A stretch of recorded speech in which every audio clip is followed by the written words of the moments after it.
Bismillahirrahmanirrahim. Alhamdulillahirabbil alamin wassalatu wassalamu ala asyrafil anbiya'i wal mursalin Muhammadin wa ala alihi wa sahbihi ajma'in. Amma ba'd. Baiklah para teman-teman sekalian, para jamaah, para adik-adik sekalian, mungkin pelajar, mahasiswa yang mengikuti kajian ini. Assalamualaikum warahmatullahi wabarakatuh. Alhamdulillah, segala puja dan puji kepada Allah, salawat dan salam kepada suri teladan kita Nabi Muhammad sallallahu alaihi wasallam. Baiklah, mungkin tema kita pada hari ini ya, mungkin lebih tepatnya bincang-bincang ya. Jadi saya harap nanti para peserta, para jamaah yang mengikuti, kita memperbanyak tanya jawab ya, karena sepertinya tema kita ini tips mengatur prioritas di masa kuliah, sepertinya ini lebih butuh tanya jawab bagaimana penerapannya ya, permasalahan yang dihadapi ya. Jadi nggak perlu teori, ya, artinya teorinya gimana sih? Ya, artinya langsung aja mungkin adik-adik sekalian, pelajar, mahasiswa, apa sih kendalanya, faktanya di lapangan, apa kesulitan ketika kita mengatur. Baik, saya harapkan nanti ya, mungkin ada adik-adik sekalian, mahasiswa, pelajar yang menghadapi kendala, hambatan atau apa fakta di lapangan, nanti mungkin bisa bertanya dan kita bisa sharing ya, sharing, karena saya pribadi juga pernah SMA, saya SMA ya, SMA bukan anak pondok ya. Bagaimana SMP, SMA, kemudian juga di kampus ya, kemudian sampai melanjutkan kuliah ya. Di kuliah juga saya di spesialis yang mungkin juga agak lebih sibuk ya. Mungkin kita bisa sharing nanti dengan adik-adik sekalian ya, bagaimana sih tips membagi waktu dan membagi skala prioritas di masa kuliah ya. Dari tema ini yang tergambarkan ya di depan adik-adik sekalian adalah bagaimana sih kita membagi prioritas ya, karena kita sebagai seorang muslim, pertama kita harus belajar ya, kita harus belajar agama, karena belajar agama ini wajib ya. Thalabul ilmi fardhatun ala kulli muslim. Belajar agama itu wajib setiap muslim. Jadi siapapun itu tidak terkecuali apabila dia masih seorang muslim, dia wajib menuntut ilmu agama yang wajib-wajib saja, meliputi tauhid, akidah, fikih keseharian, muamalah, adab seorang muslim, ya, dan yang lain-lain. Ya, harus belajar agama. Kemudian mahasiswa, pelajar juga mau tidak mau harus belajar di sekolahnya, belajar di kampusnya dengan berbagai macam tugas, presentasi, kemudian juga ada praktek lapangan mungkin, ada KKN, ada praktikum, ada skills lab, ada laporan, kemudian membuat PowerPoint. Terlebih lagi ya adik-adik sekalian mungkin yang mahasiswa, yang pelajar, kita berada di zaman sekarang yang serba cepat. Kita dituntut serba cepat ya. Jadi saya dengar sekarang ya dari adik-adik pelajar, mahasiswa, nampaknya ada namanya akselerasi. Jadi kita serba dipercepat sekarang ya. Dan juga udah ada ancaman ya, setahu saya di UGM itu maksimal 5 tahun kalau tidak salah ya. Lebih dari itu bisa DU ya. Padahal zaman kita dulu ya 7 tahun, 8 tahun ya. Kemudian saya mendengar juga tugas-tugasnya sekarang semakin banyak ya, karena pengen dipercepat, ada akselerasi, laporan makin banyak, makin persulit, dan tuntutan agar lulus dengan cepat dan tepat waktu ini semakin meningkat ya. Ini laporan dari ya adik-adik mahasiswa pelajar di zaman sekarang ya. Jadi tuntutannya lebih daripada dulu. Ya, harus akselerasi, tepat waktu, dan tugas semakin banyak, konon katanya seperti itu ya. Nah, ini juga membuat semakin bingung ya adik-adik sekalian. Ada yang bisa manajemen diri dan ada yang dia sulit membagi waktu atau sempat bingung. Ini yang kita prioritaskan apa? Dan tidak hanya itu ya, pelajar dan mahasiswa juga masih punya sisi kehidupan yang lain ya. Kita tidak boleh lupa ya adik-adik sekalian itu pelajar, mahasiswa yang notabene-nya masih muda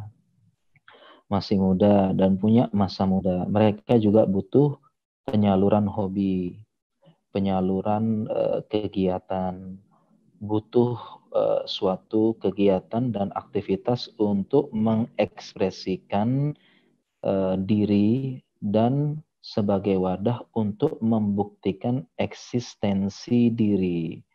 Ya, sehingga ada prioritas lain juga yang perlu dipertimbangkan dengan matang bagi para pemuda. Misalnya di masa kuliah, bukan hanya belajar agama, bukan hanya belajar di kuliah ya, kuliah praktikum, tapi juga hobi ya, entah itu jalan-jalan, olahraga, goes, melakukan berbagai macam aktivitas, berorganisasi di kampus ya, mengikuti organisasi ini melakukan ini, ataupun ada melakukan aktivitas-aktivitas lain, bisa jadi aktivitas yang positif maupun yang negatif. Yang ini, usia pelajar dan mahasiswa adalah masa muda di mana seseorang butuh kegiatan untuk membuktikan eksistensi diri.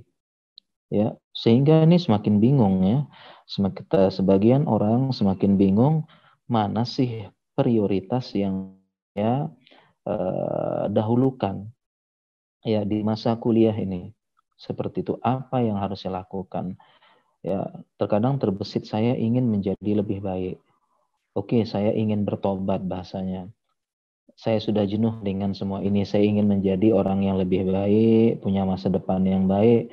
Lalu saya memperbaiki diri dari mana? Apa prioritas yang perlu saya perbaiki? Nah, itulah sebagai mukadimah ya, mungkin isi hati atau permasalahan yang dihadapi bagi mahasiswa kita sekarang, terutama yang mereka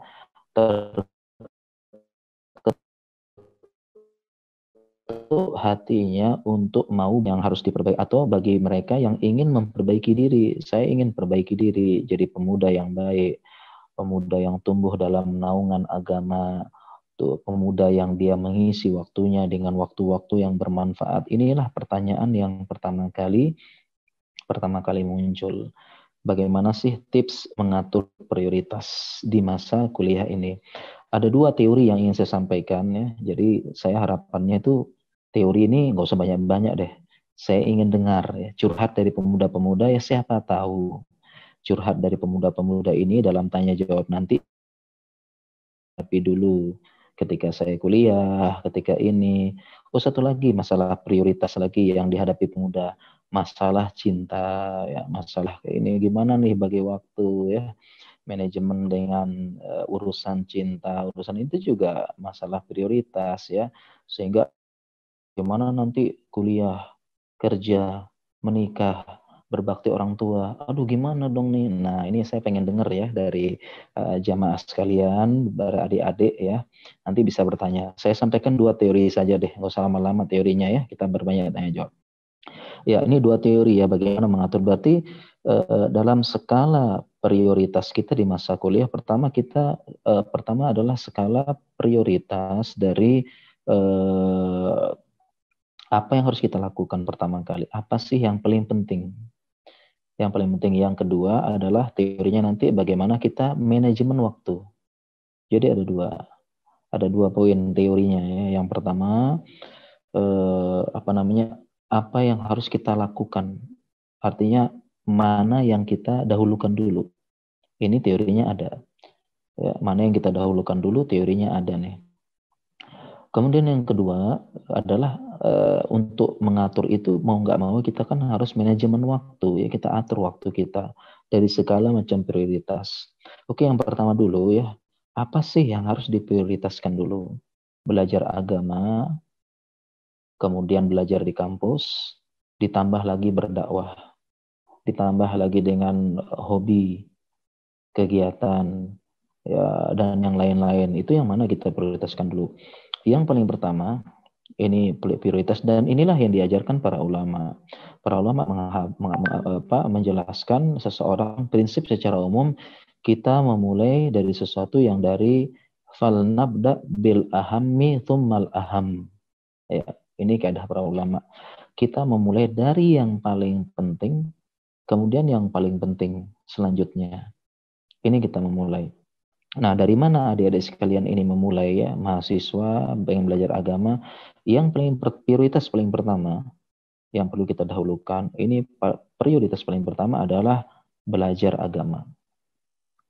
Ini yang kita harus prioritaskan dulu adik-adik sekalian ya.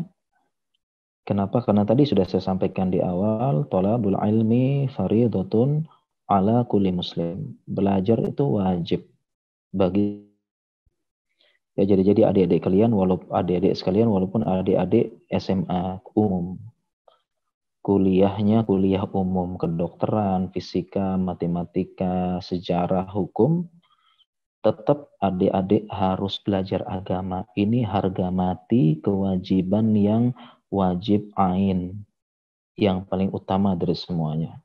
Jadi ini prioritas paling pertama, tetap belajar agama. Nah, kemudian yang penting lagi bahwasanya bukan maksudnya kalau adik-adik sekalian itu belajar agama kemudian harus menjadi ustadz. Bukan maksudnya begitu. Ya, jadi jangan sampai ada mindset kalau belajar agama yang disuruh dalam hadis tersebut nanti bakal jadi ustadz ya atau ustazah. Ya, nanti kalau saya jadi ustadz, bagaimana dong kuliah saya? Ya, enggak seperti itu. Maksudnya adalah kita belajar agama yang wajib, ya, adalah hal-hal yang wajib ain belajar agama. Karena belajar agama ada dua. Pertama, materi yang wajib ain. Yang kedua, materi yang wajibnya kifayah. Kalau setiap muslim yang wajib ain, nah ini meliputi akidah, tauhid, kemudian fikih keseharian, cara sholat, cara wudhu, cara mandi janabah, cara puasa, cara jual beli kalau dia jual beli. Kemudian yang kedua adalah akhlak dan adab keseharian. Ya. Adab dengan bertetangga, akhlak dengan orang tua, bagaimana adab sebelum tidur, adab sebelum makan. Ini semuanya hukumnya wajib dipelajari. Ya. Kemudian juga selanjutnya juga yang lain-lain ya, memperbaiki bacaan Al-Qur'an, belajar tajwid, tahsin, itu juga hukumnya wajib ain. Ya, ini wajib ain. Nah, inilah yang wajib dipelajari. Dan insya Allah hal ini bisa kita lakukan di sela-sela kuliah. Kuliahnya pagi, kuliahnya sore, bisa kajiannya sore. Atau biasanya kajian kebanyakan pada maghrib ya. Pada maghrib sampai isya. Itu bisa kita belajar untuk memenuhi pelajaran ini yang wajib ain ini ya, artinya wajib ain ini tidak bisa ditawar-tawar lagi, tidak ada alasan apapun, siapapun dia, apapun kedudukannya, bagaimanapun jabatannya, wajib belajar, wajib ain yang tadi, materi tadi, akidah dan tauhid yang benar, muamalah keseharian, fikih keseharian, adab dan akhlak seorang muslim, kemudian juga belajar tentang bacaan Al-Quran, ya, tajwid, ya, kalau bisa bahasa Arab juga sebagian mewajibkan. Nah, kemudian ada materi agama yang wajib kifayah. Inilah urusan para ulama dan ustadz. Belajar ilmu usul fikih, usul tafsir, qawaidul fikih, belajar ilmu bahasa Arab yang tingkat tinggi, ya, ilmu arud, ilmu taqiyah, kemudian yang lain-lain, ya, belajar usul tafsir, ya, kemudian belajar kaidah istinbat, kaidah istidlal. Nah, ini hukumnya nggak wajib bagi semua muslim, ya, tidak wajib. Jadi dari gambaran ini adik-adik bisa paham ya, paham prioritas kita ya belajar agama ya. Ya, jadi jangan sampai nanti ya, misalnya begini ya, adik-adik misalnya jurusan kedokteran gitu ya. Ya, dan kedokterannya jangan sampai memahami kita itu wajib belajar sampai usul fikih, sampai bahasa Arab yang detail, ilmu arud ya, ilmu syair gitu. Enggak, kita enggak wajib belajar seperti itu. Belajar kaidah fikih itu ya, itu enggak wajib belajar seperti itu. Ya, jadi adik-adik sekalian harus memprioritaskan belajar yang wajib tadi. Dan kabar gembiranya pelajaran kaidah fikih, akidah tauhid dasar. Ya, ini karena nanti ada akidah dan tauhid yang lanjut, yang advance ada. Yang menjadi kewajiban kita adalah yang dasar saja, akidah tauhid dasar, fikih keseharian, kemudian adab dan akhlak seorang muslim, belajar tajwid, bacaan Al-Qur'an ya. Itu adalah pelajaran yang mudah. Apalagi mahasiswa ya. Apalagi mahasiswanya UGM lagi gitu kan. Ya ini insya Allah tidak sampai bikin pusing, tidak sampai mengganggu skripsi ya, tidak sampai bikin gagal lulus ya. Jadi belum ada sejarahnya ya mahasiswa itu gagal lulus. Kenapa? Kebanyakan belajar agama gitu. Pusing sama pelajaran akidah katanya. Nggak ada cerita kayak begini begitu ya. Oke, adik-adik sekalian sudah paham sekarang ya. Ini maksudnya prioritas yang pertama. Kemudian prioritas yang kedua di masa kuliah, prioritas kedua adalah kuliah sendiri. Dan ini kalau kita berbicara masalah hukum, kita kuliah sampai lulus, ini hukumnya wajib. Karena ini adalah amanah dari orang tua. Amanah dari orang tua. Dan ketika orang tua kita sudah menyekolahkan kita, ya sudah membayar uang sekolah, sudah memberikan membayarkan uang kos, mengirim uang belanja setiap bulan. Kemudian kita pun berjanji sama orang tua kita, iya tidak? Kita kan pasti berjanji kepada orang tua kita, insya Allah saya lulus. Ya, dan orang tua kita menaruh harapan. Jadi kuliah kita ini sebenarnya adalah kita berjanji kepada orang tua kita. Kita akan lulus, Pak, Ibu, saya akan pulang membawa ijazah. Saya akan, Ibu bangga pernah melahirkan saya di muka bumi. Ya, Ibu nanti akan datang di waktu saya wisuda. Janji. Ya. Jadi kuliah ini adalah amanah dari orang tua yang wajib kita tunaikan. Wajib. Sehingga saya terkadang sedih ya kalau ada ikhwan pengajian misalnya. Ikhwan pengajian yang notabene yang ngaji, belajar tauhid, belajar fikih, tahu halal dan haram, tetapi dia tidak menunaikan amanah dari orang tua yang notabene itulah janji orang tuanya. Dan ini amanah ini wajib ditunaikan. Sehingga kalaupun kita berbicara masalah fikih, ini kan kita berbicara masalah prioritas. Dari semua yang lain-lainnya, kalau kita prioritaskan, ini yang paling wajib didahulukan. Ini yang lebih wajib didahulukan daripada yang lain. Daripada hobi, daripada organisasi. Mana yang kita dahulukan? Kuliah. Bahkan kuliah ini kuliah sampai selesai, belajar dengan baik, dengan nilai yang memuaskan, membanggakan orang tua, lebih wajib daripada berdakwah. Saya ulangi, kuliah ini menunaikan amanah dari orang tua. Ini lebih wajib dan lebih diprioritaskan daripada berdakwah. Karena ini hukumnya wajib menunaikan amanah dari orang tua, sedangkan berdakwah hukumnya fardu kifayah. Ini kalau kita berbicara masalah prioritas. Tapi faktanya di lapangan, yang namanya dakwah dengan ikhlas, dakwah yang ingin mencari ridho Allah dan ibtigha wajhillah, tidak pernah ada kasusnya dakwah itu menghambat kuliah seseorang. Nggak ada. Jadi nggak ada ceritanya kita berdakwah, kemudian gara-gara dakwah, aktif organisasi dakwah, kemudian jadi panitia kajian, jadi panitia takbir akbar, kemudian itu menghambat kuliah dia, ini nggak ada ceritanya. Tidak ada ceritanya seperti ini.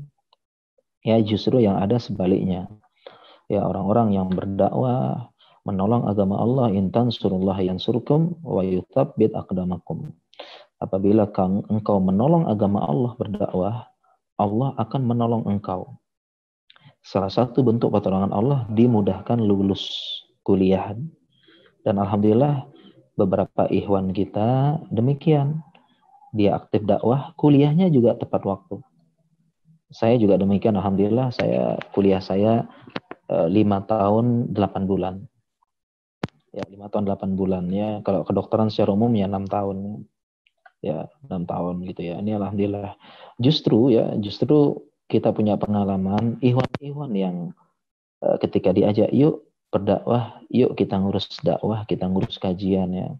Kemudian dia beralasan, afanahi saya sibuk skripsi, nggak bisa lagi jadi panitia kajian, sekarang lagi fokus skripsi. Nah, ikhwan yang seperti ini justru yang malah skripsinya terlambat gitu loh, nggak jadi-jadi. Ya, ini pengalaman kita gitu. Justru yang dia tetap dakwah, tetap membantu seperti itu. Ya, ini ceritanya tidak pernah bertentangan. Tetapi kalau kita berbicara masalah prioritas, justru kuliah tepat waktu, menyelesaikan amanah dari orang tua, mengerjakan skripsi ini didahulukan daripada yang lain-lain, daripada hobi, goeskah, organisasikah, bahkan dakwah. Ini prioritas yang kedua ya. Oke ya, sampai sini sudah paham ya untuk skala prioritas ya. Skala prioritas. Oke, ini cukup sampai di sini saja tentang selebihnya terserah. Ya, ini yang paling penting dua hal ini yang paling penting, selebihnya tentang hobi, tentang apa, ini bisa diatur. Ya, oke. Ini poin yang pertama. Kita cukupkan dulu ya. Nggak usah panjang lebar deh. Kemudian poin yang kedua adalah kita tadi bagaimana kita manajemen waktu ya. Kita manajemen waktu. Nah, kalau berbicara manajemen waktu, setelah kita punya prioritas tadi, kita kan punya prioritas tuh. Prioritas saya ini. Nah, terkadang orang sudah punya prioritas, tetapi bingung eksekusinya. Gimana sih pembagian waktunya gitu. Kadang-kadang, aduh gimana nih, pengen belajar agama, pengen ikut mahat ilmi misalnya, pengen kuliah, pengen juga IP-nya bagus. Nah, semuanya pengen gitu ya, sesuai dengan prioritas, tapi ternyata ketika dia membagi waktu nggak bisa. Aduh, gimana sih bagi waktunya nih? Tugas di kampus banyak, disuruh ngapal ini, ya suruh belajar tentang tauhid, ya begini dan sebagainya. Ya, terkait dengan manajemen waktu ya, manajemen waktu. Ya, ini saya sudah menulis buku ya, buku saku, manajemen membagi waktu. Ini kalau kita bahas sekarang itu kayaknya jadi daurah sehari semalam gitu ya. Ya, waktunya nggak cukup ya. Mungkin saya kasih kuncinya aja. Kunci paling utama dari manajemen waktu. Kunci utama dari manajemen waktu, dia terkait dengan masalah yang namanya cinta. Saya ulangi ini. Biasanya pemuda ini, mahasiswa ini sensitif kata-kata cinta nih. Saya ulangi. Masalah manajemen waktu itu kunci utamanya ada di kata-kata yang namanya cinta. Ya, cinta. Kenapa demikian? Karena ketika seseorang sudah cinta terhadap sesuatu, pasti dia memiliki waktu untuk yang dicintai. Saya ulangi. Ketika seseorang cinta terhadap sesuatu, dia pasti menyisihkan waktu khusus untuk yang dicintai. Paham ya? Paham. Nah, seperti itu. Ya, dia punya waktu untuk yang dicintai. Dia pasti fokus. Dia pasti fokus dengan yang dicintai kalau sudah cinta. Oleh karena itulah dasarnya dari firman Allah Subhanahu wa taala, "In kuntum tuhibbunallaha fattabi'uni yuhibbukumullah wa yaghfir dzunubakum." Katakanlah, apabila engkau ya ngaku-ngaku mencintai Allah, ngaku-ngaku cintai Allah, apa kata Rasulullah SAW? Fattabi'uni, ikutilah aku. Ya, ikutilah aku. Jadi kalau ngaku-ngaku cinta Allah, ya kita ngaku cinta Allah. Katanya Rasulullah, jangan ngaku toh, mana pembuktian cintamu? Pembuktian cintamu adalah dengan cara mengikuti aku. Kata-kata bagaimana cara mengikuti Rasulullah SAW? Bagaimana caranya? Caranya diikuti begitu? Enggak. Cara mengikuti Rasulullah SAW dengan belajar sunnahnya. Tidak mungkin seseorang bisa mengikuti Rasulullah SAW kalau enggak belajar dulu sunnah-sunnah beliau. Ya. Sehingga dengan kata lain ayat ini mengatakan kalau seseorang ngaku cinta Allah. Sekarang coba kita tanya deh. Tanya semua muslim. Kamu cinta Allah enggak? Ketemu lagi. Kamu cinta Allah enggak? Ketemu muslim lagi. Kamu cinta Allah enggak? Kira-kira apa jawabannya semuanya? Iya, kami semua cinta Allah. Tapi pembuktian cintamu tuh mana? Kok nggak pernah belajar agama, nggak pernah belajar cara sholat, mana begitu kan? Karena katanya Rasulullah SAW itu fatabi'uni, ikuti aku, itu maksudnya suruh belajar, belajar agama. Nggak mungkin seseorang tuh bisa mengikuti Rasulullah SAW kalau nggak belajar. Ini pembuktian cinta. Jadi kalau seseorang sudah cinta dengan sesuatu, dia punya waktu khusus. Pasti dia akan prioritaskan dan dia punya waktu khusus untuk yang dicintai. Apapun kesibukannya. Apapun kesibukannya. Ya, dia akan berusaha punya waktu dengan yang dicintai dan memprioritaskannya. Kami ulangi, apapun kesibukannya. Kenapa? Karena cinta. Sekarang saya kasih gambaran ya. Saya kasih gambaran bagaimana rasa cinta membuat seseorang bisa membagi waktunya.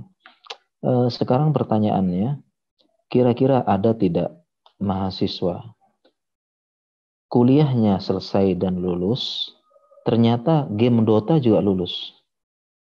Kira-kira. Kemudian pertanyaan lainnya, ada tidak mahasiswi kuliahnya lulus, ya ternyata daurah nonton film Korea juga selesai. Ya, berbagai macam seri drama drakor ya. Ya, drakor itu katanya drama Korea, mirip-mirip Dracula. Jadi drakor sama Dracula mirip. Satunya ya nyedot darah, satunya menyedot waktu. Ya, drakor dan Dracula. Ada tidak mas kuliahnya lulus, ternyata nonton daurah drama Korea juga lulus juga gitu ya, selesai gitu. Daurah apa lagi libur 2 hari 2 malam nonton Korea, lulus juga, selesai juga gitu ya. Ada tidak? Ada. Ya. Atau ada orang yang suka hobi goes. Ya, hobi goes atau hobi naik gunung. Ya. Jadi sesibuk apapun dia sempat-sempatnya goes gitu ya. Padahal lagi sibuk tuh. Atau lagi capek, lagi apa. Tapi kok waktu untuk goes itu ada gitu ya. Ya. Atau waktu untuk naik gunung ada. Padahal naik gunung capek, naik gunung ini. Goes juga begitu. Kalau goesnya puluhan kilo kan capek tuh. Makan waktu seharian. Tapi kok waktunya ada gitu loh ya. Padahal dia katanya sedang sibuk. Sedang apa namanya, sedang berbagai macam ini apa, sedang gini, tapi bisa goes, bisa. Itu kenapa? Jawabannya tadi kembali lagi ke masalah cinta. Kenapa? Dia cinta goes, dia cinta dengan film Korea, dia cinta dengan game Dota, ya. Jadi sesibuk apapun waktunya, ya dia sedang sibuk apa, sedang sibuk skripsi, sedang sibuk ini, ada waktunya untuk goes, ada waktunya untuk ini. Ya, jadi kalau sudah cinta sebenarnya tidak perlu teori panjang lebar manajemen waktu, nggak perlu. Ini aja kuncinya. Kalau sudah cinta tidak perlu teori panjang lebar tentang manajemen waktu.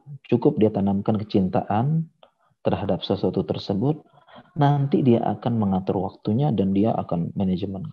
Ini cara utamanya.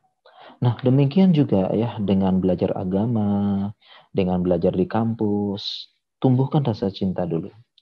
Kalau dia cinta dengan belajar agama, dia suka ya karena memang belajar agama dan mempraktekkan dan mengamalkan agama adalah sumber ketenangan, kebahagiaan. Belajar agama sumber kebahagiaan, ketenangan. Kita cinta, kita rindu dengan majelis ilmu. Gimana tidak ya? Di sana ada nazalat alaihimus sakinah wa ghasyiyatuhumur rahmah wa khafathumul malaikah wa dzakarallahu fiman indah.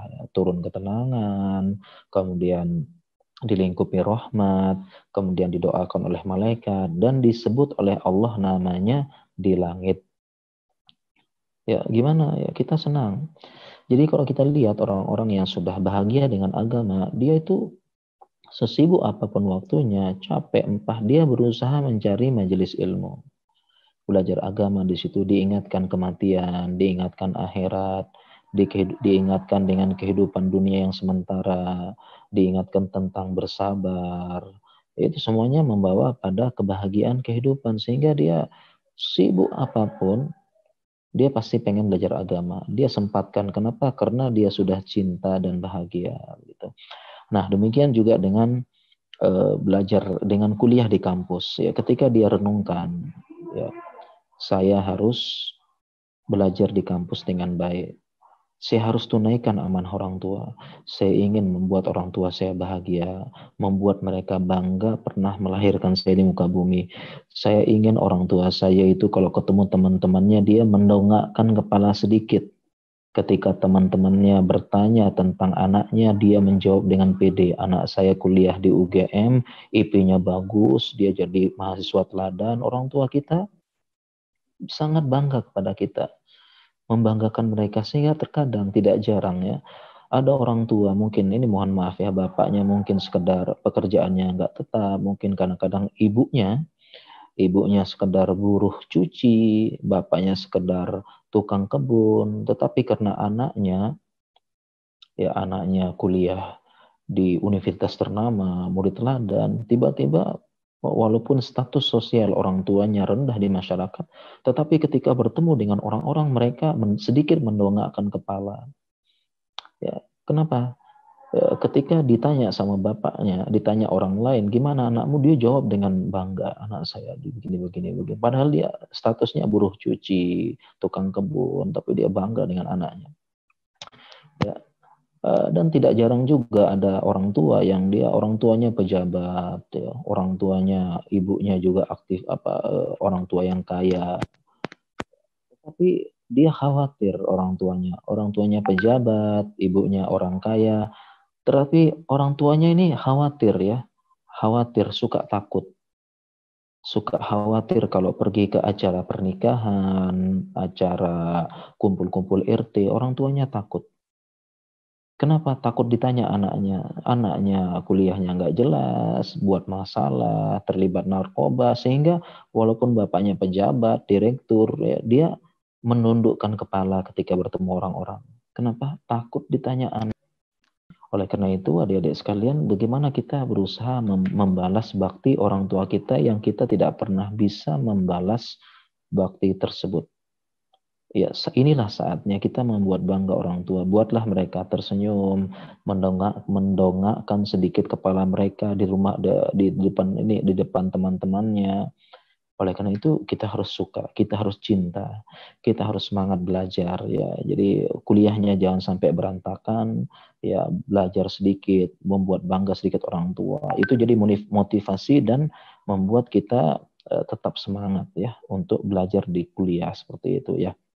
Yaitu muncul rasa kecintaan kita, yaitu kecintaan apa? Kecintaan terhadap orang tua kita, kecintaan ingin membuat mereka bangga, membuat mereka menjadi sedikit naik kedudukannya di masyarakat. Ya itulah. Jadi itu ketika kita sadar seperti itu, kita akan semangat lagi ya belajar skripsi dan sebagainya. Ya mungkin itu aja ya. Sudah masuk sesi pertanyaan ya. Mungkin saya kembalikan lagi deh kepada ya Ustadz Herbi. Fadol Ustadz Herbi silahkan ya, pertanyaan ini mungkin sudah ditunggu-tunggu nih. Ya, ya Masya Allah. Jazakallah Ustaz atas pemaparan materinya yang sangat bermanfaat untuk kita. Ya, ini udah Ya, banyak pertanyaan yang masuk Ustaz ke ruang ya, dengar ya. kita. Ini sudah, apakah Ustaz izin tanya, selama kuliah di kampus umum, apakah kita Ya. seharusnya kuliah pulang saja, terus mungkin lanjut kajian, atau baiknya kita ikut organisasi di kampus Ustaz?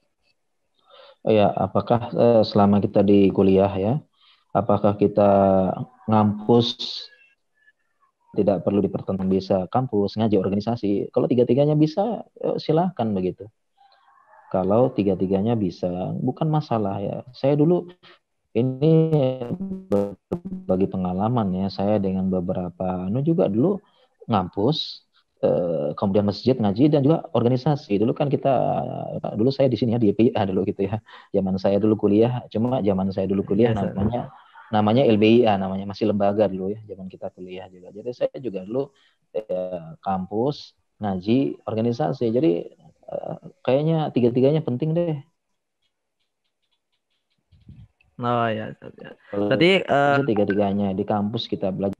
Silakan ya. Gimana Herbi, Ustaz Herbi silakan. oke, terus berarti intinya kita juga mungkin harus berorganisasi ya Ustaz ya untuk mungkin untuk Harus, apa? harus Ya, ya. ya. Oke Ustaz, jazakallahu Manajemen khairan. diri, manajemen diri dan organisasi. Ya, ya. Ya. Ustadz, bagaimana prioritas Ustadz dulu ketika masih masa pendidikan dokter? Apakah dulu memprioritaskan langsung pendidikan lanjut, belajar agama, nikah, atau kerja, Ustadz? Ini kayaknya Ah, campur-campur, Ustadz. iya iya iya oke ya. Jadi bagaimana saya dulu ya? Saya dulu itu ya memang prioritas utama saya adalah memang ya belajar di kampus itu ya belajar agama jelas ya. Saya belajar di Mahat Ilmi dulu, belajar agama. Kemudian saya juga berusaha belajar di kampus. Kemudian dan saya pun juga waktu itu tadi ada nanya dengan nikah, nanya nikah enggak tadi ya? Iya, jadi Iya, waktu itu Ustadz. juga Nyanyi saya juga nikah, Ustadz.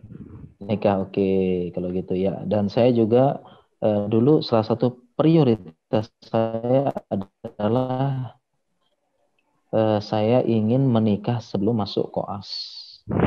Itu Masya salah Allah. satu prioritas saya dulu. Gitu. Dan ini ketika nikah lo ya memang ketika saya nikah dan ternyata sebelum masuk koas nikah tidak dikabulkan orang tua gitu ya. Belum Masya dapat Allah. ya, akhirnya saya ya namanya bersabar dulu dan akhirnya bisa nikah ketika koas, sedang koas.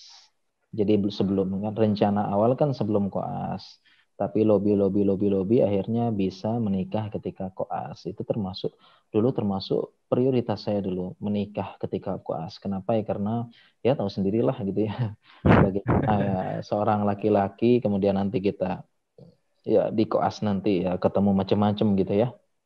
Ya itu dan alhamdulillah ya Allah mudahkan waktu itu ya. Jadi waktu itu termasuk prioritas saya adalah ketika ini. Dan kalau menanya tentang belajar agama, saya terus belajar ya. Sejak zaman saya dulu belajar agama ketika S1 ya. Ketika S1 di Mahat Ilmi ya alhamdulillah ketika itu saya waktu itu tahun 2004 ya kuliah dan saya langsung belajar bahasa Arab saat itu ya. Jadi pertama-tama belajar bahasa Arab dulu. Baru tahun kedua baru tahun pertama belajar bahasa Arab ya. Kemudian juga ikut Mahat MPR namanya lu. Jadi ada masjid MPR ya di situ Pugong itu ada Mahat MPR lu. Ya baru tahun depannya baru saya masuk Mahat Ilmi. Kenapa? Karena syarat masuk Mahat Ilmi harus bisa bahasa Arab dulu ya.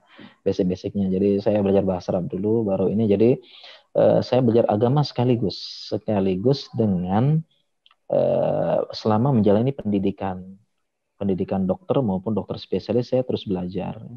Ya, jadi intinya belajar agama terus menerus ya kita berusaha menyisihkan waktu kita.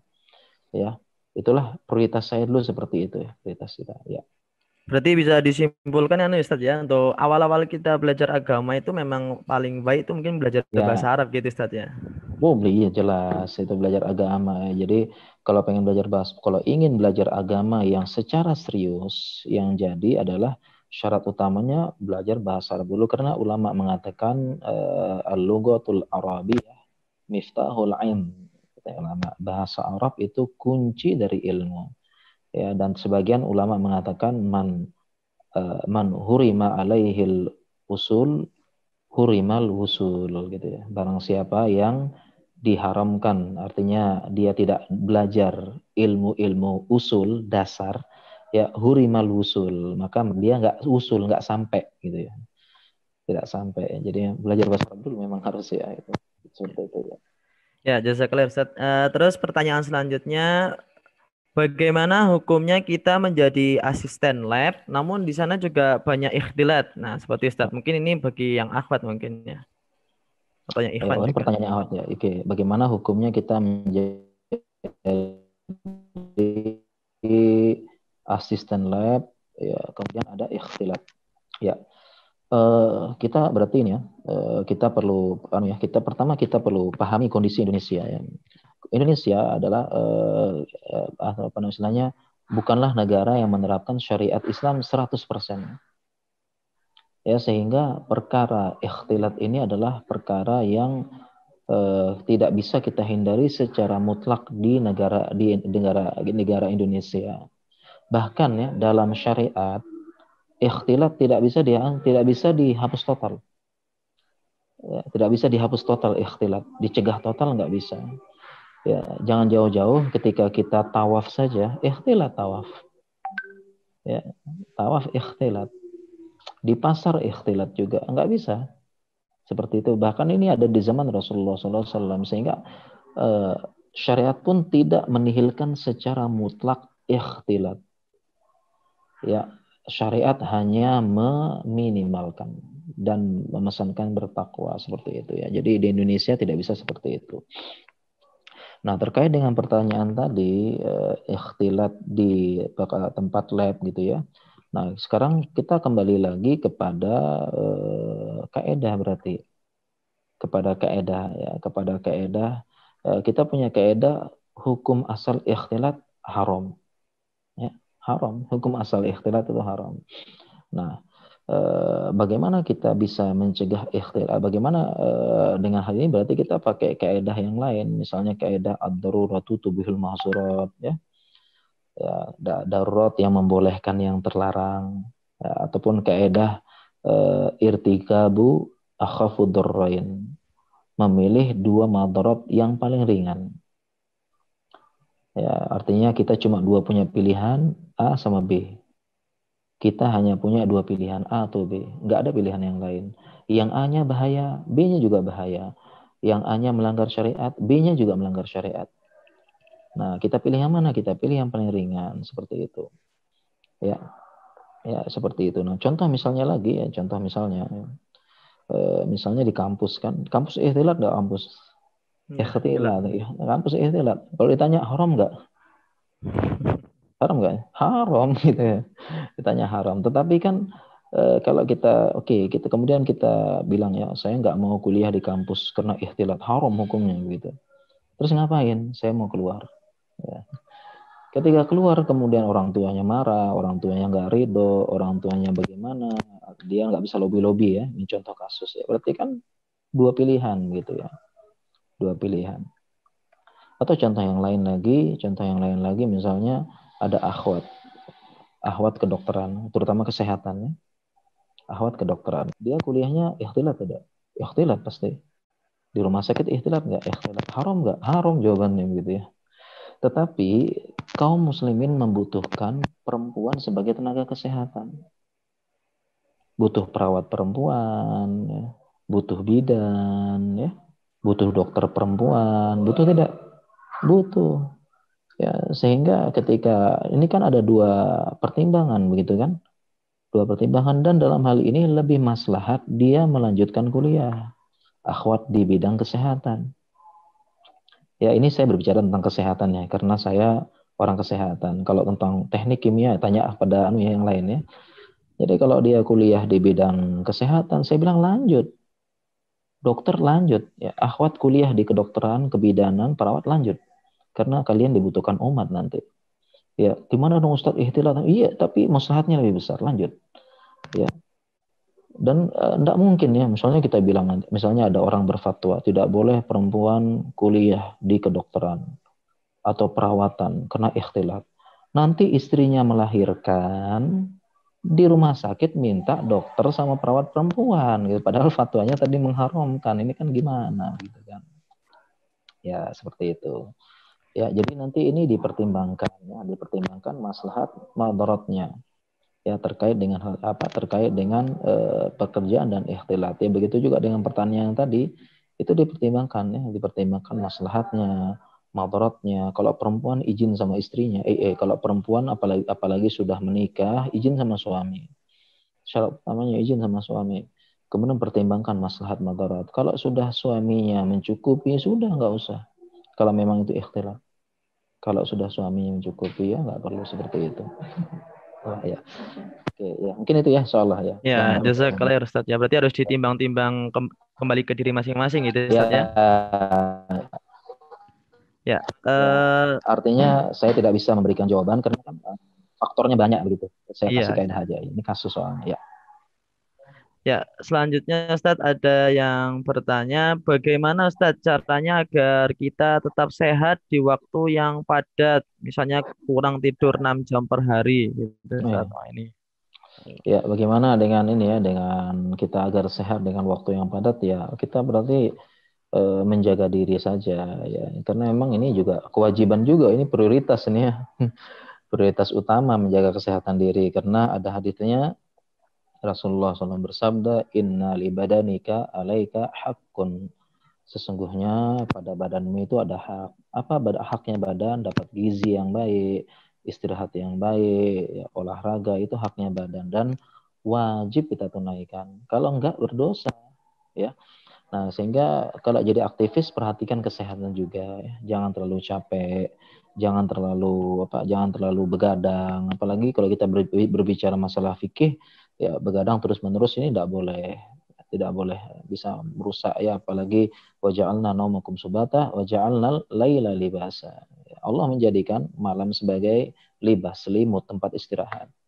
Ya, jadi kita juga harus sesuai fitrah dalam Al-Qur'an. Kita malam itu tidur, begadang boleh tetapi sesekali saja. Ya, jadi kita perhatikan waktu juga dan ngapain juga begadang kan? Begadang terus ngapain sih begadang terus mahasiswa garap skripsi gitu ya. Ya, artinya sama aja begadang malamnya, siangnya tidur gitu. Itu kan sama aja itu kan. Ya, artinya begadang sampai malam ngerjain skripsi, ntar dari subuh sampai zuhur tidur. Kan sama gitu ya. Jadi buat apa begadang gitu ya. Ataupun aktivitas lain dikurangin saja lah. Kita atur sesuai prioritasnya. Tadi ya prioritasnya tadi kuliah belajar agama yang wajib-wajib, kuliah itu aja sudah. Ya kalau mau ya sementara hobi yang lain organisasi sementara kalau memang tidak bisa membagi diri. Seperti itu insya Allah ya. Ya, jazakallah Ustaz. Nah, ada pertanyaan lagi Ustaz, izin bertanya, Ana sudah bekerja. Nah, jika ingin lanjut kuliah, bagaimana agar niat ini benar Ustaz? Karena mungkin ini pertanyaan ada syubhat dari orang-orang yang mengatakan ngapain kuliah, nanti juga ujung-ujungnya kerja gitu. Sehingga mungkin Gitu. lebih baik nggak kuliah gitu. Ustaz. Oh gitu ya. Jadi kalau memang syubhatnya ya alasannya nggak benar juga begitu ya. Jadi kan kita kan kuliah itu menambah ilmu ya. Kita kuliah itu menambah ilmu dan asalkan kuliahnya masih terkait dengan pekerjaannya kan bermanfaat seperti itu.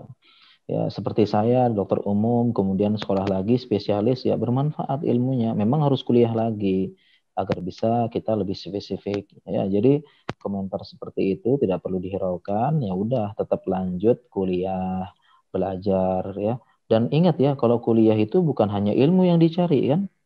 Bukan hanya ilmu tetapi relasi, teman-teman, kemudian juga hubungan-hubungan ya dengan dosen, dengan kuliah kita kenal dosen, kita kenal dengan ini. Jadi relasi kita makin banyak sehingga ketika kita menghadapi pekerjaan masalah di kantor kita punya teman konsul, punya teman ini, kita kenal dengan profesor, kenal dengan ini kan jadi fungsi fungsi kuliah bukan hanya belajar, tapi kan membangun relasi, membangun teman, ya, seperti itu. Ya, insya Allah. Ya, ya jazakallah Ustaz. Ada juga pertanyaan dari mungkin ini mahasiswa semester akhir ini Ustaz. Mohon nasihatnya Ustadz, Iya. bagaimana kiat-kiat agar kita selalu istiqomah belajar agama di semester akhir. Mungkin karena skripsi gitu Ustadz ya. Skripsi ya, insya Allah. Skripsi ya, aduh ini kayaknya permasalahan sejak zaman dahulu kala itu ya, mahasiswa akhir itu skripsi ya. Ya, jadi kita punya jargon ya, sebaik-baik skripsi yang tidak menunda resepsi. Itu paling bagus. Ya, jadi itu paling bagus skripsi ya. Atau jargonnya sebaik-baik skripsi yang selesai. Nah, gitu ya. Ya, jadi bagaimana ya dengan belajar skripsi ya? Sebenarnya ini bukan sebenarnya ngerjakan skripsi itu nggak pernah ganggu belajar agama ya, nggak ganggu sebenarnya ya. Sama seperti yang lain-lain, cuma ini masalah ini saja, masalah pengalaman mengerjakan skripsi ya. Jadi skripsi itu sama seperti yang lainnya, kita ngerjain khusus. Mungkin yang bikin pusing skripsi itu adalah dia bingung mau ngapain begitu loh, apa langkah ke depan ngerjain skripsi dan sebagainya, bingung. Nah sebenarnya ini rahasia para dosen. Saya kan dosen ya. Ini saya dosen, saya bocorkan aja deh rahasia. Sebenarnya kunci ngerjain skripsi itu adalah sering-sering konsul dengan dosennya. Sering-sering datang, artinya ya konsulkan terus, jangan hilang gitu. Karena yang ngerjain skripsi ini hilang gitu, nggak ada kabar. Ya, 2 bulan hilang, 3 bulan hilang, tiba-tiba muncul gitu kan, ini begini. Nah dosennya juga bingung loh, sampai mana kemarin ya. begitu ya. Jadi dia intinya ketika dia bingung ya konsul, datang ke dosennya, dok, saya bingung, atau datang ke seniornya, arahkan, ya. Dan walaupun progresnya hanya 5%, datengin dosennya. Walaupun progresnya 5%, justru nanti kalau bingung diarahkan, kan seperti itu. Dan itu memang kewajiban dosen membimbing. Ya, dosennya juga nggak boleh marah. Tugas dia dibayar, digaji untuk itu. Ya datang aja, walaupun progresnya 1%, datang saja, bilang bingung begitu. Kemana saya harus kerjakan? Kamu begini-begini. Saya bingung. Ya udah, tanya ini. Intinya jangan dia mengkonsul terus ke dosennya. Dan ini rahasia yang kedua, dosen itu juga melihat perjuangan si anak ini. Ya, jadi walaupun agak hancur, tapi dia ini orangnya struggle, datang terus, nggak mau kalah, nggak mau menyerah, datang walaupun skripsinya hancur, dilulusi. Ya karena nanti ada rapat kan ya, walaupun skripsinya hancur, anaknya gimana? Ya gitu ya. Ya anaknya dia semangat, ya dia mau memperbaiki diri, dia mau begini, walaupun hancur ya kita luluskan. Iya kita luluskan. Ya, gitu ya. Ini rahasia dosen ya gitu ya. Jadi ya untuk masalah skripsi itu intinya kejar terus dosennya, ya laporkan. Tentunya dengan adab yang baik ya, dengan adab yang baik, minta waktunya yang baik, laporkan terus progresnya. Kalau bingung bilang, sampaikan, saya bingung di ini, sampaikan. Nanti dosennya akan melihat progres dan melihat struggle orang ini. Walaupun begitu, tapi dia benar-benar semangatnya bagus dan dia peduli. Bukan sebagian orang yang skripsi ya bingung hilang. Nanti munculnya setiap 4 bulan, 5 bulan. Dosennya juga sampai mana kemarin saya juga lupa gitu. Gitu ya. Ya mungkin seperti itu insya Allah ya. Ya, jazakallah Ustaz. Ya mungkin memang banyak ya Ustaz ya kendalanya itu di dosen ini kadang takut gitu Ustaz ya. Aku enggak ya, asalkan didatangin baik-baik ya, kata-kata Iya yang Ustaz. baik ya. Enggak mesti bawa-bawa macam-macam, enggak mesti apa. Insya Allah dosen tidak minta dibawain duit, dibawain oleh-oleh dari daerah, enggak. Asalkan kata-katanya baik ya, saya ada waktu tidak, mohon maaf saya pengen konsul, gitu-gitu insya Allah akan dilayani. Jadi kewajiban itu Ya, kewajiban kita. ya jazakallah Ustaz atas pencerahannya sebagai seorang dosen juga. Ini tips ya untuk teman-teman ya biar cepat selesai skripsinya juga. Ya, ya. Terus ya Ustaz, tadi ada mengenai hadis mungkin tolabul ilmi faridatun ala kulli muslim itu untuk ilmu agama saja atau untuk ilmu umum juga itu Ustaz? Iya, ini ya, jadi ilmu agama saja atau ilmu umum, sebagian ulama mengatakan ya, kalau dia ilmu digandengkan dengan alif lam, ini kalau kita belajar bahasa Arab ya alif lamnya adalah alif lam ta'rif. Ya. Karena alif lam ada banyak ya, ada alif lam ahdiyah dan sebagainya. Kalau kata-kata ilmu dalam Al-Quran dan Sunnah apabila ditakrif pakai alif lam al ilmu itu berarti maksudnya ilmu agama maksudnya. Maksudnya ilmu agama. Ini apa namanya penjelasan para ulama. Jadi ketika tentang kemuliaan ilmu, tuntutlah ilmu, itu maksudnya ilmu agama maksudnya. Ya, ilmu Ya, agama. Ya, tetapi tetapi bukan berarti kita nggak semangat belajar yang lain begitu ya. Ada ayat lainnya di amanu minkum walladzina utul ilma darajat ya. Allah akan mengangkat orang-orang yang berilmu di antara kalian beberapa derajat. Di situ memang pakai al-ilm, pakai alif lam ta'rif ya, pakai alif lam. Nah, tetapi tafsir ulama dari ayat ini termasuk salah satunya Syekh As-Sa'di, beliau mengambil ilmu di sini meliputi ilmu agama dan ilmu dunia yang bermanfaat, ilmu din wa ilmu dunya nafi', gitu katanya beliau ya, kurang lebih ya. Jadi kalau dia ilmu agama derajatnya naik dan ilmu dunia yang bermanfaat bagi manusia derajatnya juga naik ya. Tetapi dalam hadis tadi itu maksudnya tolabul ilmi fardhu muslim, maksudnya ilmu agama yang wajib. ya, Tapi bukan berarti terus tiba-tiba ilmu yang lain diremehkan. Ya, karena kadang-kadang sebagian ikhwan kalau sudah belajar agama dia meremehkan tuh ilmu fisika, ilmu kedokteran, ilmu mereka meremehkan begitu. Bahkan terkesan mempertentangkan ya seperti itu. Apalagi dulu sempat ada zaman di mana Ikhwan yang ngaji itu pokoknya mindsetnya keluar dari kuliah gitu. Mindsetnya ada itu sempat ada di zaman saya. Kalau Oh, sudah ngaji keluar, ya, keluar dari kampus pokoknya ngaji gitu ya. Sempat ada ya, seperti itu. Ya kurang lebih gitu. Maksudnya habisnya. Ya, jazakallah Ustadz atas jawabannya. Selanjutnya Ustadz ada pertanyaan, apakah kita berdosa Ustadz jika tidak menuruti keinginan orang tua yang menginginkan kita itu untuk lanjut S2, tapi kita itu hanya mau S1 saja Ustadz. Ini gimana Ustadz?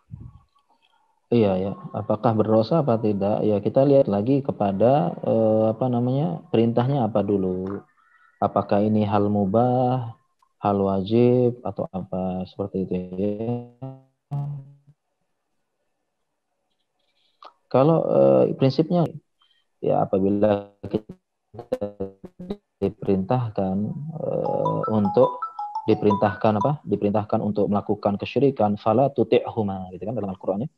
Wa in jahadaka ala an tusyrika bi ma laysa bihi ilmun fala tuti'huma, jangan ikutin ya. Nah, adapun ini itu kan disuruh kuliah S2 ya. Ya, Ini Ustadz. kira-kira hukumnya apa nih? Kuliah S2. Ya, Hukumnya apa mubah ya, kira-kira? Ustadz ya. Mubah. Kalau mubah gitu ya ini kan berarti masalah komunikasi saja ya, kasih dari orang tua kalau masalah mubah ya. Kalau kita kalau kita berbicara masalah hukum ya, kita nggak mau S2 ya terserah kita, nggak ada konsekuensi apa-apa begitu kan. Nah, jadi ketika orang tua pengen S2 kita nggak mau, ya secara fikih nggak dosa ya, karena itu mubah, nggak Iya. dosa. Kalau kita berbicara masalah hukumnya, ya orang tua nyuruh kita S2 kita nggak mau, ya ini secara fikih nggak apa-apa, nggak berdosa. Ya sama seperti hal mubah lainnya, kita orang tua nyuruh kita makan apa gitu ya, ini makan nih gitu ya, kita nggak mau, dosa nggak? Enggak, ya sama juga seperti itu. Nah, tapi kan yang perlu dipertimbangkan adalah berbakti kita kepada orang tua. Mungkin dipertimbangkan adalah masalah komunikasi, masalah apa. Karena saya yakin tidak ada orang tua yang ingin anaknya celaka dan tidak bahagia.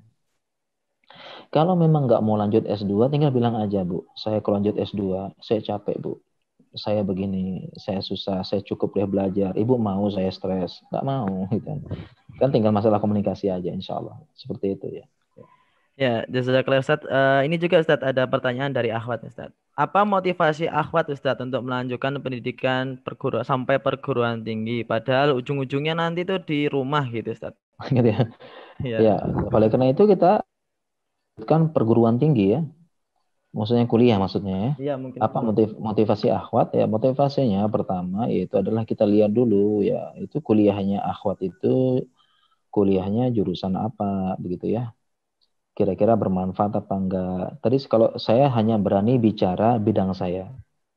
Jadi saya hanya berani bicara bidang saya. Kalau dalam kesehatan, akhwat kuliah di bagian kesehatan, perawat, dokter, bidan, saya katakan lanjutkan, lebih maslahat. Ya, walaupun tadi dibilang ada ihtilal, ada apa, lanjutkan karena kalian dibutuhkan umat nanti. Ya, semua ikhwan pengen ketika istrinya melahirkan pengen perawat akhwat. Ya kan? Pengen dokter akhwat ya gitu ya. Lanjutkan. Kalau jurusan yang lain saya kurang tahu ya, saya kurang tahu bagaimana detail-detailnya, apanya begitu. Nanti tanya sama yang. Jadi kita lihat dulu ya, kita lihat dulu istilahnya apa namanya, dia akhwat ini kuliah apa dulu? Kuliah apa dulu ya? Kuliah apa dulu ya. Jadi perhatikan dulu tentang kuliah. Kalau memang dia bermanfaat ya silakan lanjutkan motivasinya. Ya tapi kalau sekiranya memang kuliahnya ya tidak ada manfaat di depannya, mungkin dia bisa ganti yang lain mungkin. Mungkin dia ganti apa jurusan memasak ya, jurusan tata boga, jurusan apa ya, saya kurang tahu sih ini. Mungkin ini harus tanya pada ahlinya ya. Atau dia mungkin dia menghafalkan Quran ya. Ya, seperti itu ya. Jadi pertimbangkan ya. Jadi seperti ini tanya kepada bidang masing-masing ya. Misalnya dia kuliah nih, misalnya dia kuliah teknik. Emang Ahwat ngapain sih kuliah teknik gitu ya? Apa manfaatnya? Saya nggak berani jawab berarti. Tanya kepada teman-teman teknik ya. Perempuan jangan-jangan ada suatu teknik yang mau nggak mau perempuan dia butuhin perempuan gitu ya. Butuh perempuan yang pakai perasaan apa gitu ya. Saya nggak tahu kalau gitu ya. Ya intinya tanya kepada yang punya kompeten gitu ya, kira-kira kuliahnya bermanfaat apa enggak.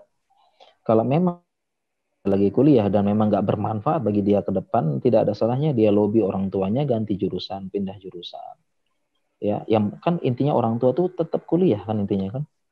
Ya tidak. Artinya Ya. jangan sampai saya mau keluar jurusan saya nggak bermanfaat, ujung-ujungnya saya di rumah saya keluar kuliah saja. Bukan begitu solusinya. Solusinya dia ganti jurusan, tetap kuliah gitu loh. Ya, sebagian kita saya dapat kasus seperti ini, ya. Akhwatnya pengen langsung kuliah, pengen langsung keluar, nggak kuliah dan nggak lanjut apa-apa, diam di rumah saja, gitu ya. Diam di rumah saja. Ya, terlebih dulu ada kasus seperti ini. Ya, ada akhwat ya, bilang kuliahnya nggak bermanfaat, ikhtilat, akhirnya keluar dari kampus. Ketika keluar dari kampus, dia pun nggak melanjutkan apa-apa, nggak punya kegiatan apa-apa. Akhirnya oleh orang tua disuruh pulang. Kamu pulang kampung aja deh. Di sana kamu nggak ngapa-ngapain kan, pulang kampung dari sini. Di kampungnya tidak ada kajian, tidak ada teman, akhirnya futur di kampungnya. Ini kan mandorotnya lebih besar lagi, begitu kan? Mending dia tetap di Jogja, kuliah, di situ tetap menuntut ilmu, ngaji sampai dia mendapatkan tulang punggung, gitu kan ya? Yang bisa ini kan lebih maslahat daripada dia keluar, nggak lanjutin kuliah apa-apa, nggak lanjutin jurusan hadis kayak jurusan apa. Ya, akhirnya orang tuanya suruh pulang sampai kampungnya daerah terpencil, nggak ada kajian, nggak ada teman-teman yang teman-teman ngaji yang bisa saling mendukung, istiqomah. Akhirnya di rumah futur, akhirnya nonton TV, ngegame apa gitu ya, seperti itu. Ya, gambarannya seperti itu. Ya, berarti lihat dulu ya Ustadz ya untuk maslahat ke depannya itu bagaimana gitu saja. Ya, masa ke depan ini perlu musyawarah yang panjang, jangan langsung asal Iya, keluar aja gitu ya. iya Ustadz. Oke Ustadz, mungkin karena ini pertanyaan banyak banget dan Waduh, waktu banyak kita banget ya ini, udah azan nih.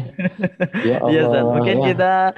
kita mungkin akhiri mungkin satu kata dua patah kata Ustadz untuk mengakhiri Iya. pada sesi kali ini Ustadz sekaligus mungkin motivasi untuk kita. Monggo Ustadz, silakan.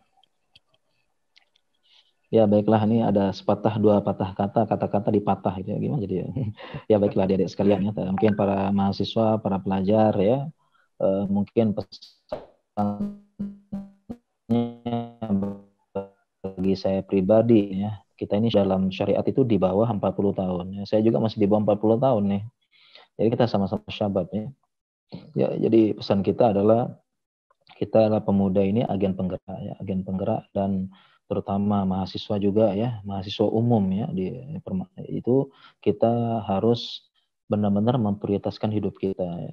Karena katanya ulama lagi, katanya Syaikhul Islam Taimiyah, orang adalah orang yang memilih yang paling penting dari yang penting, bukan orang yang memilih dari yang penting dia yang tidak penting. Paham tidak ya? Jadi orang yang cerdas itu adalah orang yang dia pilihannya selalu yang paling penting di antara yang penting. Ya, bukan yang penting dan tidak penting. Orang yang cerdas seperti itu katanya. Artinya begitu banyak dia punya target, begitu banyak dia punya tugas. Ini tugas saya penting, ini tugas saya penting, ini tugas saya penting. Saya punya agenda penting, saya punya agenda penting. Nah, dia pilih yang paling penting seperti itu. Ya, artinya orang yang pemuda, orang-orang yang sukses adalah orang-orang yang dia waktunya itu punya agenda penting yang sangat banyak, tugas dan target yang sangat banyak yang harus dia kerjakan. Dia punya himmah aliyah.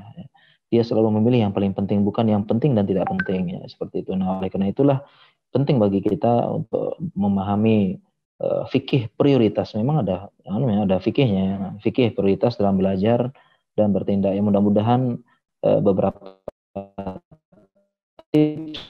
yang kita praktikkan ini bisa kita terapkan, kita diberikan hidayah dan taufik oleh Allah Subhanahu wa taala,